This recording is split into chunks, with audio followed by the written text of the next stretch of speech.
샬롬. 2025년 3월 27일 3월의 마지막 목요일의 더일 묵상이 되겠네요. 하나님과 돈 사이에서 라는 제목으로 함께 나눌 말씀은 누가복음 16장 9절 10절입니다. 내가 너희에게 말하노니 불의의 제물로 친구를 사귀라. 그리하면 그 제물이 없어질 때에 그들이 너희를 영주할 처소로 영접하리라.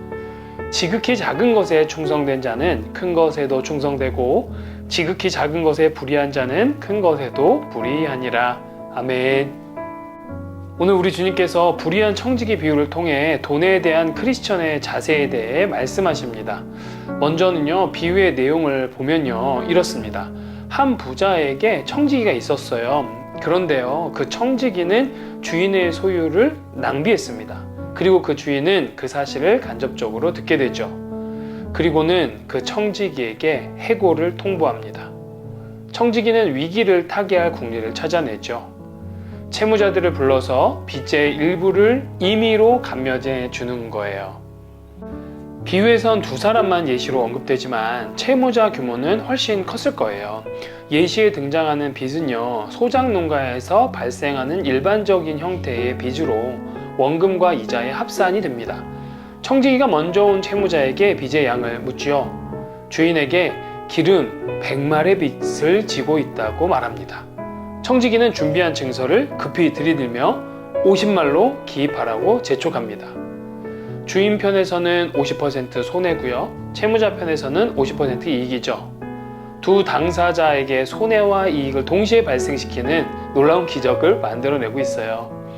청지기의 이 같은 행동은요, 그의 권한 범위 안에 있었는가 아니면 불법인가 라는 의문점이 들지만 어쨌든 회계 정리는 그의 마지막 임무였습니다.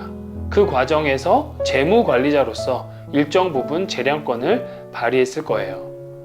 당시 물품의 이자율이 최대 50%였습니다. 이것을 감안하면 그는 최소한 주인의 원금에 손해는 끼치지 않았고요, 채무자가 져야 할 이자 부담금을 최대한 덜어준 것이 된 것이죠. 두 번째 채무자는 밀 100석을 미쳤습니다. 청지기는 그에게 80으로 증서를 작성하게 하죠. 기름과는 달리 곡식의 빚 삭감은 20% 정도로 이루어집니다. 당시 곡물의 경우는 이자율이 20에서 25%였거든요. 이것을 감안해서 이루어진 거예요. 청지기는 해고 직전에 회계 정산 과정을 통하여서 주인에게 막대한 손해를 끼쳤다고 볼 수도 있습니다. 그러나 이전의 낭비는 순전히 자신을 위해서였지만 지금의 낭비는 어지간해서는 스스로 빚을 청산할 수 없는 채무자들을 위해서인 것은 분명합니다. 물론 자신의 해고 이후에 채무자들에게 돌아올 리베이트를 위해서였기도 했지요. 어찌되었건 해고가 지금을 이전과 전혀 다르게 살도록 이끌어 준 거예요. 그의 행동이 합법인지 불법인지 논하는 것은 주님의 비유의 관심사가 아닙니다. 비유의 초점은요, 그의 지혜로움에 있다는 거예요. 은혜를 입은 채무자들은 나중에 이 청지기에게 호의를 갚으려 할 것이고, 청지기는 미래를 복장받게 되는 거죠. 주인은 이 불의한 청지기의 행위 자체를 옳다고 여긴 것은 아니지만 그의 영민함과 지혜를 칭찬하는 것입니다. 이 비유를 통해서 예수님은 제자들에게 청지기처럼 땅의 재물로, 불의의 재물로 친구를 사귀라고 하십니다. 없어질 재물로 궁핍한 이들을 도와 미래를 준비하라는 뜻입니다. 믿는 이들이 주인의 재물을 지혜롭게 사용하여 미래를 준비하라고 가르치고 계십니다.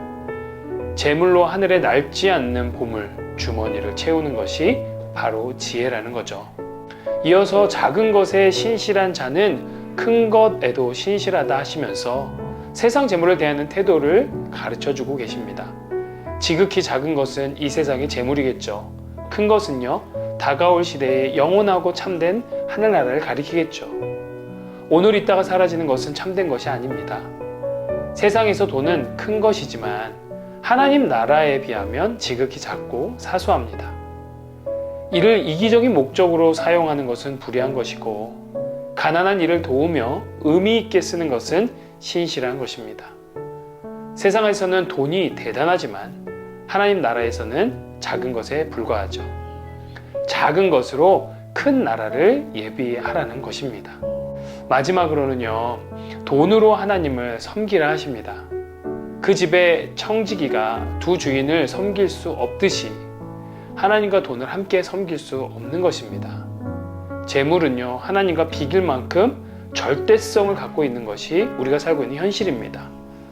우리의 영혼을 지배할 만큼 가공할 힘을 가졌죠. 역사와 현실이 이를 증명하지 않는가요? 그러하기에 하나님을 소유의 주인으로 인정하지 않으면 그 소유, 즉 돈이 내 주인이 되는 거예요. 하나님을 섬길 때만 내 마음대로 돈을 부릴 수 있는 거예요. 사랑하는 더일 가족 여러분, 재테크라는 것이 열광되는 시대입니다. 돈 버는 방법을 알려주는 책은 오늘도 변함없이 모든 서점의 베스트셀러입니다. 세상이 돈을 신처럼 떠받든 지 이미 오래되었고 절대적 추앙의 대상이 되었습니다. 주님을 고백하는 제자가 만몬 숭배에 빠지지 않고 돈을 미래를 예비하는 수단으로 살기 위해서는 어떤 태도가 필요한지 주님 오늘 말씀을 통해 가르쳐 주십니다. 우리가 돈이 아닌 하나님을 사랑할 수 있다면 우리는 이미 온전한 그리스도인이겠죠. 그만큼 물질에 대한 욕망은 우리 시대의 최대의 유혹이라는 거예요. 돈 앞에 지성도, 신앙도, 도덕도 맥없이 무너지는 경우가 얼마나 많나요? 그러하기에 오늘 이 아침 우리 모든 더일 가족분들이 이 돈의 종이 되지 말고 돈을 부릴 줄 아는 참 능력의 소유자, 그러한 지혜자가 되기를 축복하며 기도합니다. 여러분 모두 돈의 주인이 되세요. 그렇게 하루를 승리하며 사시길 다시 한번 축복합니다. 우리 4월의 더일 묵상에서 만나요. 샬롬.